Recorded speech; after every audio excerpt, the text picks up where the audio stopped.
Welcome to Steve Lags Unfiltered. Let's get down to business. In this episode, I'm going to give you the 3 keys that you need in order to create a strong culture in your business.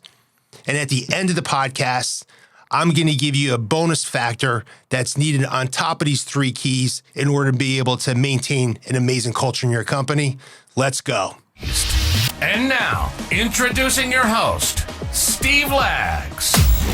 All right, I'm very excited to talk to you about this topic here. And this is a topic we speak with so many business owners and leaders in organizations about, and that's how do you design an incredible culture in your company? And I'm going to show you where to start here today. The first is you got to create a foundation, and the 3 keys to creating a foundation to an amazing culture. It comes down to mission, vision, and your core values. And I'm going to walk you through each of those 3. And at the end of the podcast, I'm going to share with you a bonus factor that is going to be required in your business in order to be able to continue to perpetuate an amazing culture and maintain an incredible culture in your business. And I'll just share with you, I've been on both sides of this. I've owned a business here at TRC Electronics where I had a culture by default. It wasn't intentional and it wasn't designed by me because I didn't understand how to do it, and it wasn't as enjoyable. And then I've been on the other side where I intentionally designed an incredible culture in my business. When I come into my business and I walk into this culture, it is so exhilarating for me. It energizes me. There are days I intentionally come into the office at TRC Electronics for this sole purpose of just getting energized by the culture and the people that make that culture inside my business. So let's walk through this here so that I can empower you to be able to create the same culture that I've been successful at and been successful helping so many other business owners. First, let's talk about mission. Now, the mission of your business needs to be defined. And this mission needs to be a very clear and concise, it should be just a 1-sentence statement about the purpose of your business. The mission in a business is, why does this business exist? This is your why statement. And when you think about life in general, not just about a business, whether it's a team, whether it's a goal you want to accomplish, or why you are on this earth, you got to always lead with why. What's the purpose? So your business exists for a purpose. And to the extent that you can identify that purpose, understand that purpose, be able to define it simply and articulate it and eloquently, and communicate that purpose to your team and rally your team around that purpose, to the extent you can do that, you're going to have success in accomplishing that mission.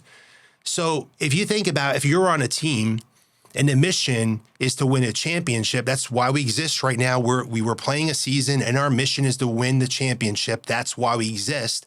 Everything that we do as a team has to be aligned with that mission and that purpose. That's first and foremost. This is why we exist. So if anything that we're doing that doesn't align with our mission is taking us off target. So a sports team, if you have a selfish player that's more worried about their stats than about that winning the championship, they're detracting value from your team. They're detracting value from your mission. They're taking you off target. But when you have team members that understand the mission and the purpose, and they're contributing, and everything they're doing is aligned with that, and they're putting that before their own self-interest, knowing that when we accomplish the mission, that our own self-interests are going to benefit greater if we put that first. So that's very important that you not only define it, but you as a business owner understand the purpose of a mission. It's not just to have a mission statement and make a check mark that I have the mission statement. I need to be able to understand the purpose of a mission, which is the purpose of your company, and articulate that to my team so that they're all aligned behind this mission. And this mission's got to be something exciting. It can't be like something plain. So our mission in our business here at TRC Electronics is to supply businesses with the power to succeed. Now, we're a little creative because the product that we're primarily providing our clients are power supplies. So we're, quote, supplying. But any way that we can supply them the power to succeed, empower them to be more successful, that is aligned with our mission. Whether it's providing an additional service, it's helping them overcome an obstacle, it's providing them the technical assistance that they need to help complete their designs. Any way that we can align with that, we know that we're helping them succeed. That's aligned with our mission. That comes before, hey, well, that's not my job description. I don't get paid to do that. I'm not getting rewarded for that. That's what non-team players sound like. And those people don't survive very long in our culture. But everyone's like, hey, whatever it takes, I'm willing to help the customer. We know that this is going to help them succeed. Let's do it. And we'll figure everything else out later. Let's go. All right. So that's number one. It's a mission, right? Got to be inspiring. Next, let's talk about the vision, okay? So the vision statement of your company is an internal communication. While I should have mentioned a couple seconds ago, the mission statement is an external communication, vision is internal. This is for the team, okay? This is the guiding light of where we're going to go in the future. What's the destination? Where do we want to bring this team over the next 10 years? So as the business owner, you've got to be the visionary. You got to have high belief. Your belief and confidence should be higher than everyone in the organization because you're going to be the lid on this. So your belief of what we could do should be so big. Most people are not going to be able to think as big as you in the organization. So, okay, I'm going to take my high belief and I'm going to put myself out there 10 years from now. And like, where are we going? Where are we bringing this business? And where are we bringing the team when this business goes? Because when the business goes, and if you're a transformational business owner, you're bringing the team with you because you're not going to make it just about you. And I'll tell you this, the more rewarding part will be watching everyone else succeed and fulfill their potential more than it will be for the success that you get as an individual. And as a leader, as a business owner, your success ultimately is going to be measured by how many people that you helped become successful at the end of the day, not how successful you were. Now, in our vision statement here, I'll share our vision, and we have a top-level overall vision statement, but then we break it down into these three subcomponents, and I'm going to share how we do it here at TRC Electronics. So our top-level vision statement in our organization is ship 50 million power supplies so that we can improve the quality of life of more than 1 billion people over the next 10 years. Okay, now, this is super intentional. So the way we look at this in our business, we serve power supplies to electronic manufacturers that manufacture different type of product and equipment that positively impact people's lives all over the world, whether it's just simply improving like a checkout experience at a supermarket, or it's a medical device that is saving somebody's life, or it's manufacturing a video game that's in a bowling alley or in a Chuck E. Cheese or where the kids are just having fun, or it's a slot machine that's in a casino and I'm not sure if sometimes we're improving someone's life there, or maybe sometimes we're not. But the point is here, we figured out, said, hey, if we ship 50 million power supplies and the way the product is being served throughout the globe and how many people we can reach, that's 1 billion people. So we could positively impact 1 billion people's lives over the next 10 years. Now, we broke that down into 3 subcategories here. It's vision, brand, which is our legacy impact. And the way we did that here is we want to improve the quality of life of more than 1 billion people around the world. Now, these 3 components, different people in your organization are going to resonate with different of the parts of the vision. And I'll explain that more. The second component is vision people. This is the culture in the team, which is to develop a culture for all employees to thrive professionally and personally.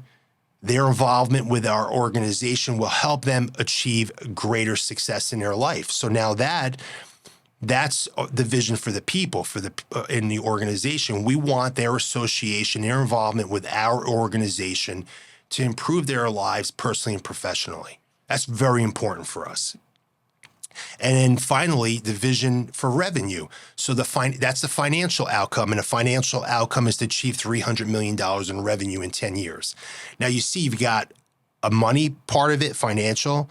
You've got a people part of it, and you have like a legacy part of it. Now, depending on your team member, each of them are going to identify more strongly with one of those components, and that's what's going to excite them. So when you break the top level vision down by these three components, that makes it more identifiable for each team member, because they can get in between the lines with your overall vision and which part of it do they identify and get most inspired by.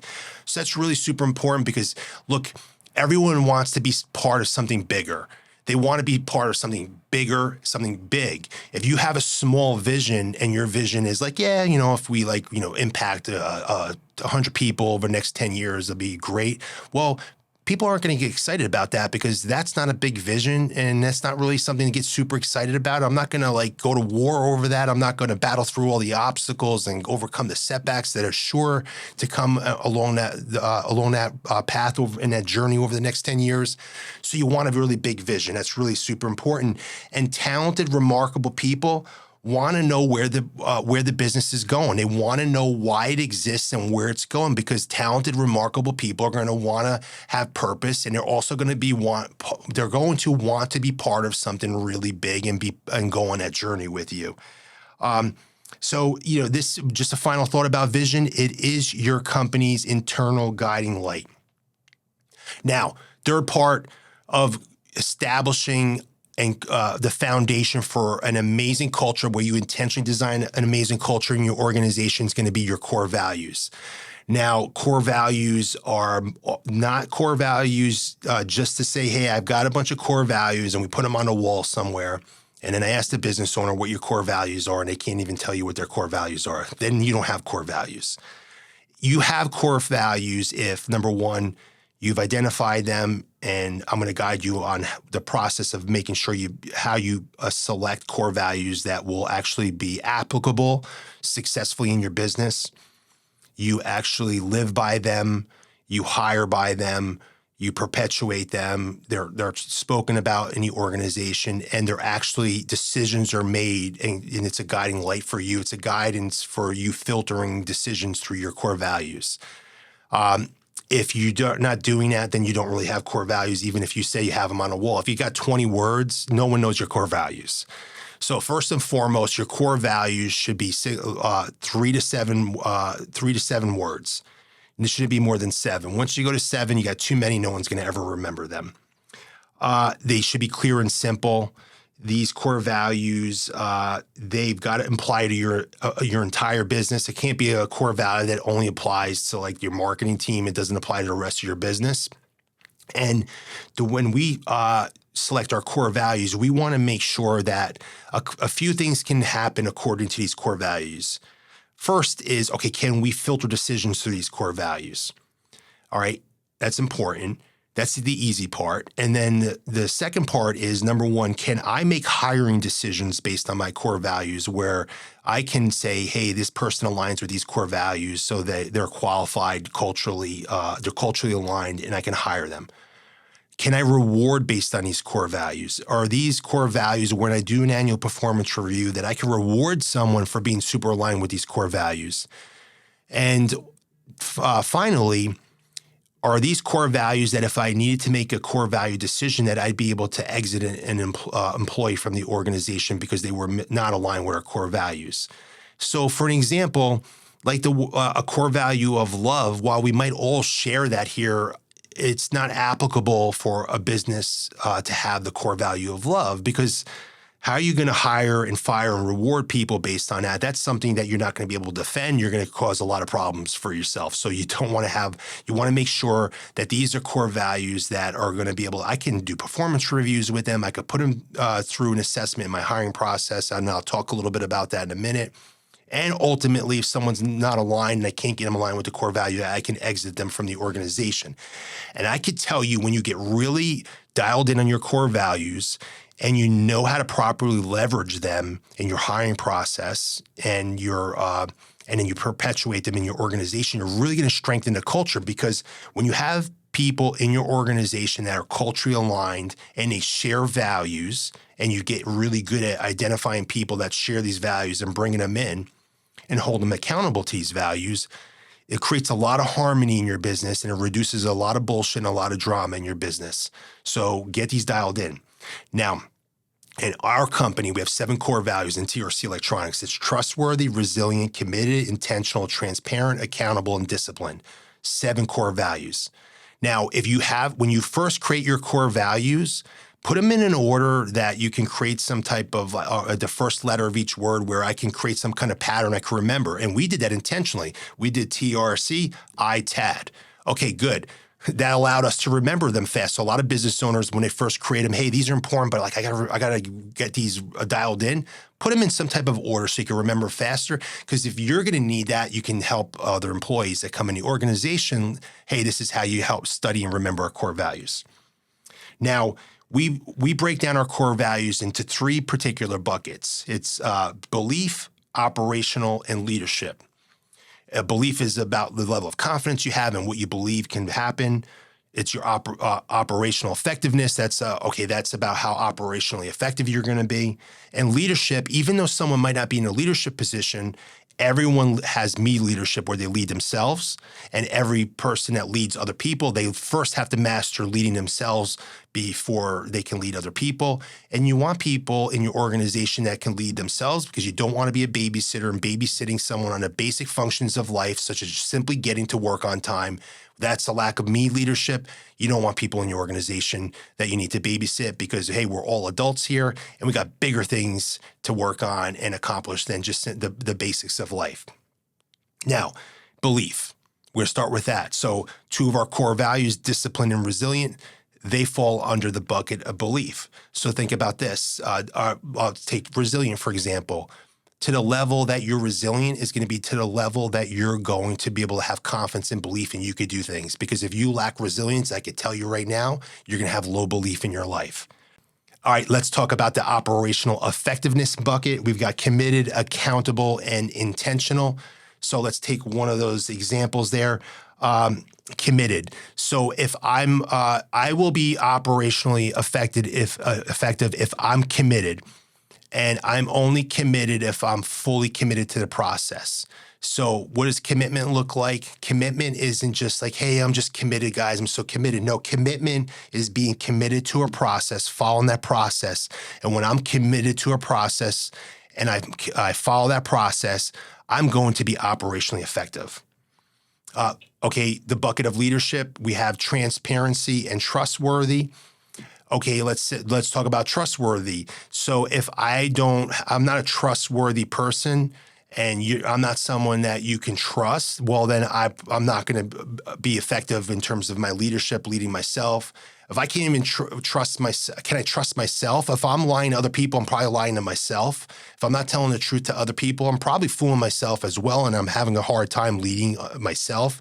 If I'm a leader of other people and I lack trustworthiness, well, then that means that I'm not earning trust and respect of the people I lead, and I'm going to be an ineffective leader of other people.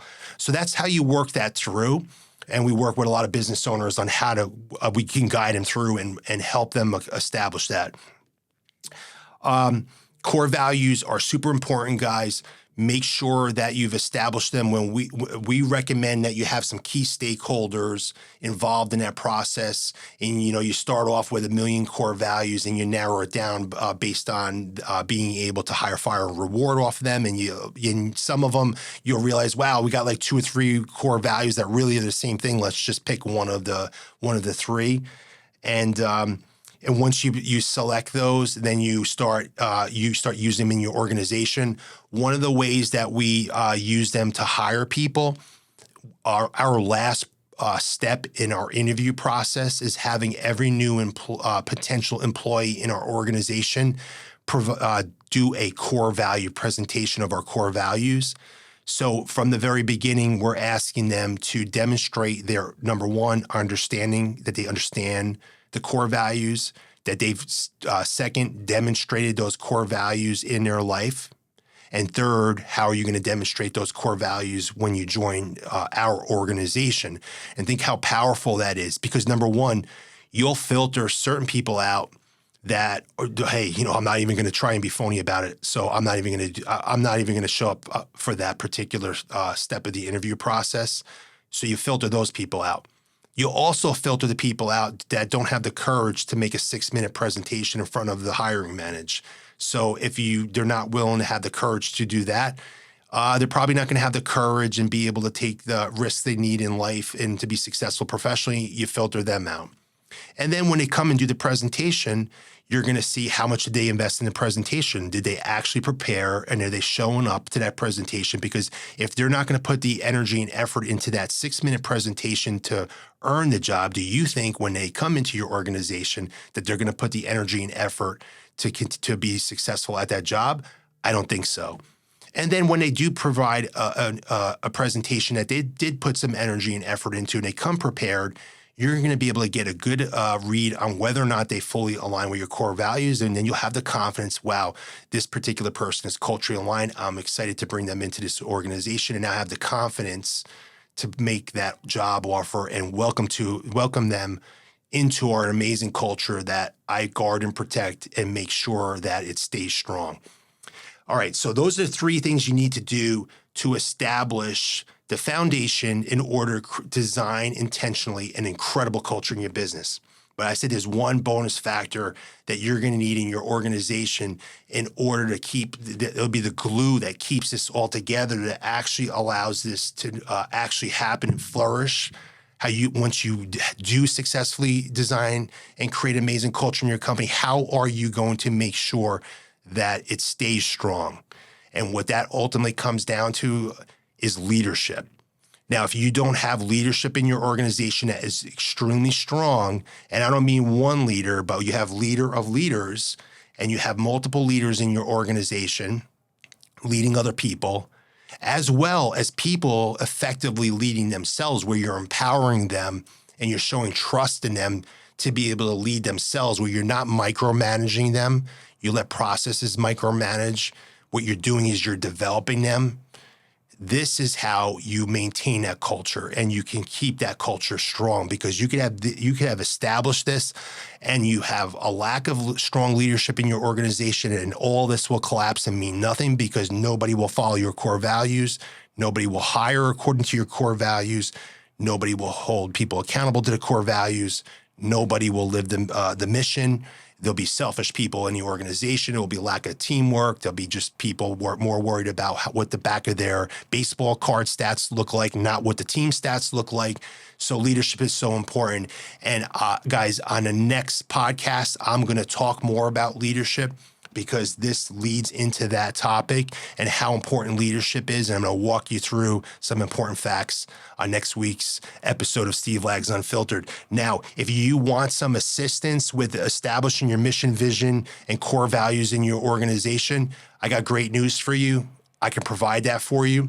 All you need to do is email steve@stevelags.com, and I will send you a proposal on how we can do that for you. We've done that for hundreds of businesses, and I'd be more than happy to help you, because I know what that feels like, that experience is like when you don't have a strong culture in your company. And I also know what it feels like when you do, and how amazing it is to own a business where you just love the culture and you love the people that are part of that culture. So, hey, guys, that's an episode of Steve Lags Unfiltered. I'll be seeing you next week, and we're going to be picking up the topic on leadership. That's all for today's Steve Lags Unfiltered journey.